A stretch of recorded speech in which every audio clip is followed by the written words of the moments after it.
Have you been holding off selling your home because of the crazy current market conditions, those high interest rates? How could you afford your next home?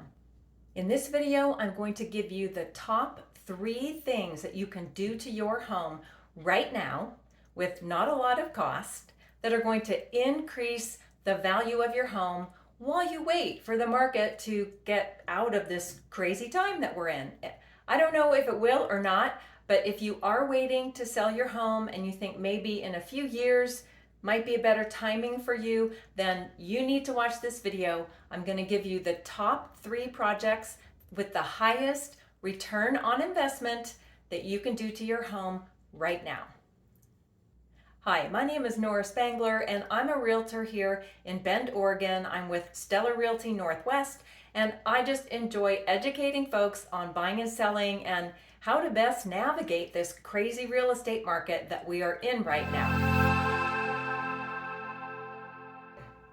The number 1 project that you can take on, you might even be able to do it yourself, or you can hire a professional.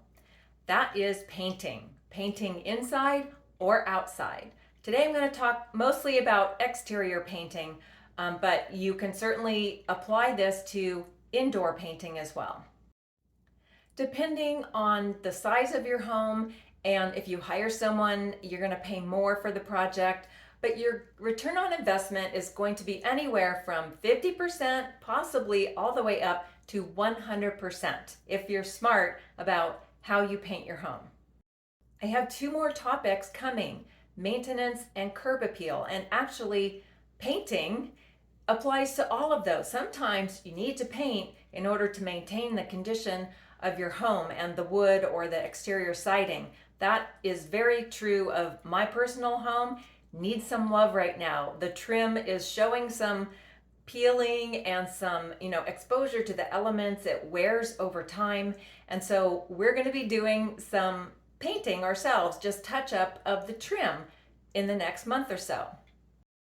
So as I was walking through my neighborhood, walking my dog like I do every day, I saw some examples of things not to do, which I will be showing you throughout this video, and some really great examples of excellent curb appeal and paint jobs.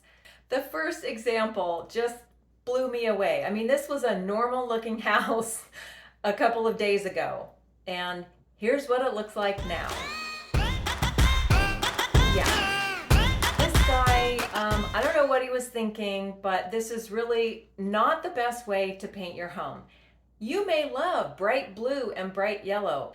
Decorate with inexpensive items with trendy or very personal color choices, but please do not paint your house bright royal blue with yellow trim. Your neighbors are not going to appreciate it, and I think this is a good example of devaluing your home. And just a side point, I happen to be a color consultant for paint colors. It's a certification that I got years ago. So you could always reach out to me and ask me for some good color choices if you're looking for interior or exterior paint colors. Number 2 is maintenance items. Now this is gonna probably sound very boring, and it is, but a well-maintained home has tons of appeal, much more than when a buyer walks in and they start seeing all those little niggly things that you've forgotten to do or you just didn't want to do, and they can't find the sticker on your HVAC, on your furnace that shows when the last time was you had it serviced. So those kinds of things are very important. Clean out the ducts, the air vents in your home. Clean out your dryer vent regularly. Have your furnace serviced regularly. Change your filters. All those kinds of basic maintenance things are very important for selling your home whenever you're going to do that eventually. So just keep up with them along the way, and then you won't have a huge to-do list when you get ready to sell your home.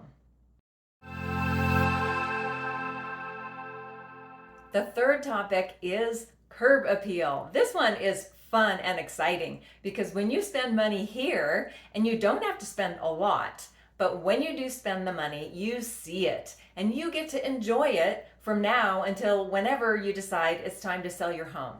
So some basic landscaping can be done, not super high cost. Just keep your lawn mowed, or if you have a desert landscape, keep those weeds pulled. Maybe add some fun planters or pots with seasonal flowers. That's what I did recently, and I get to enjoy it. And then if it's time to sell, then just refresh that and you'll be good to go.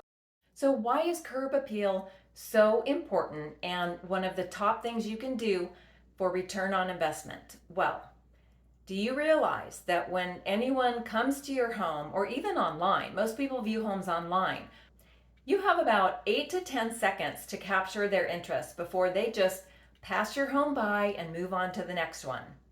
And also, if there are multiple homes that are very similar that a buyer is looking at, the price is the same, both homes have great location, which one are they going to pick?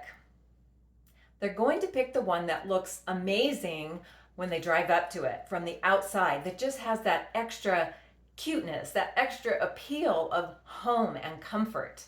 So please don't think that curb appeal is just the fluff, the frosting on the cake, because it's really not. It's more than that. And anyway, who wants to eat cake without frosting, right? If you know me at all, if you follow my social media, you know I love to bake and I love to eat cake, and it's got to have frosting. So let's talk about the frosting on your home.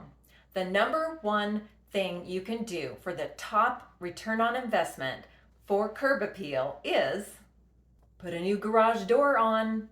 98% return on investment, pretty much the cost fully covered. It should cost maybe around $5,000 in Bend.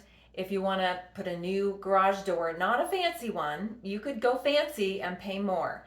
Another home improvement that you can do that will result in great increased value to your home and super duper curb appeal is to add some manufactured stone veneer. Now, this may not be the right choice for every style of home, so be careful. Ask me, I'd be happy to help you decide if this is a good one for your home or not. But if you add some stone veneer, it can cost anywhere from a few $1,000s up to 10 or 12,000 if you're adding a lot, or you have a large home and you want to put it all the way across the front. That's going to cost more, but you're going to get about 88% return on investment. That's pretty high. You can enjoy it for years until you're ready to sell your home, and then gain back that extra amount in an increased price when you sell. The third home project that has the highest return on investment is an 82% return on investment, ROI, and that is just put a new front door in. Here's some examples that I found that are just so appealing depending on your style. If you have a more modern home or a craftsman style home, I like the modern one for my house. If you have a window in the front door, it brings in more light, and everybody wants a light and bright home these days. So think about adding a new front door. The cost can be anywhere from $1,500 to about $3,000. If you can install it yourself, of course, you're going to save money, but if you have a professional do it, you're going to spend a little bit of money, but you're going to get a great return. And every time you come to your front door, you're going to enjoy opening that front door, and you're going to have pride of home ownership and enjoy that door until you're ready to sell. So those are my tips for the highest return on investment projects you can do for your home while you're waiting for the crazy market to settle down. Now, if you all of a sudden need to sell, please reach out to me. I can come to your home and take a look and help you decide what you need to do to get prepared to compete with other homes in the market right now. So please feel free to reach out anytime. All my contact info is down below. I just love talking real estate, and I would love to help you if you need an agent in the Central Oregon area. So I hope these tips are helpful to you, and I hope to see you again here next week.